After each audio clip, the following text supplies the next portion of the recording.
You're watching News 3 HD at noon. Well, there is a major need for organ donations in Wisconsin, but many people are unsure of what's involved in giving. Here to shed a little light on the process is Doug Bartel, who benefited from organ donation, and Cindy Herbst from Restoring Hope Transplant House. Thanks for being with us today. Well, Doug, let's start with you. What's your story?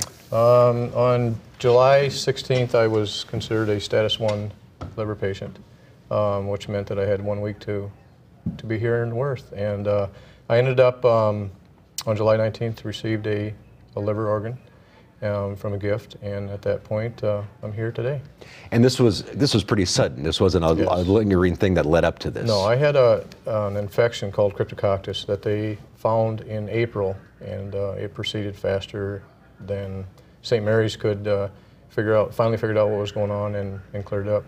And before I could have my transplant, I had longevity QT they found out, and had to have a pacemaker also put in before they would do the transplant. But you're here today. I'm here today. It's because of someone signing that card. Signing the card. Cindy, what does it take to be an organ donor?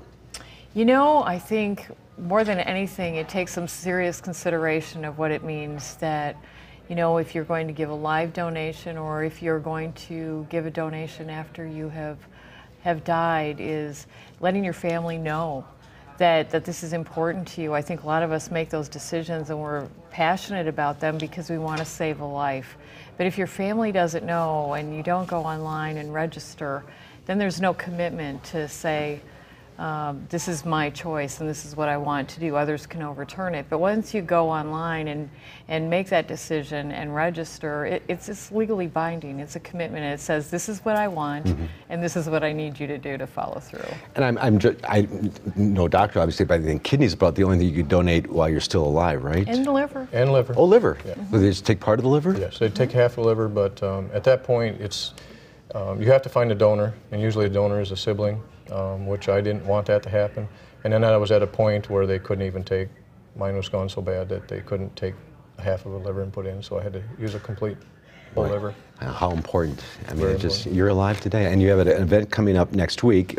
Absolutely, at St. Mary's Hospital. What can people expect there? You know, I think what it is you can come and you can see all the different aspects of Donate Life and have it be in an unemotionally charged, where you can go and actually learn and not be at a bedside or in a critical juncture with your family when, you know, so much is coming at you. And I think a lot of us think, we had a transplant story as well, and that it's never coming to your house.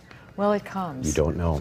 Right. Best to be prepared. Come out and see. There's a lot of things that will dispel some of the myths. Yeah, okay. It is next Tuesday, June 14th from 10 a.m. to 7 p.m. at St. Mary's Hospital. Doug and Cindy, thanks for being with us today. Thank you so much. So good to see you here. Thank you. All right, we'll be right back with a final check your forecast.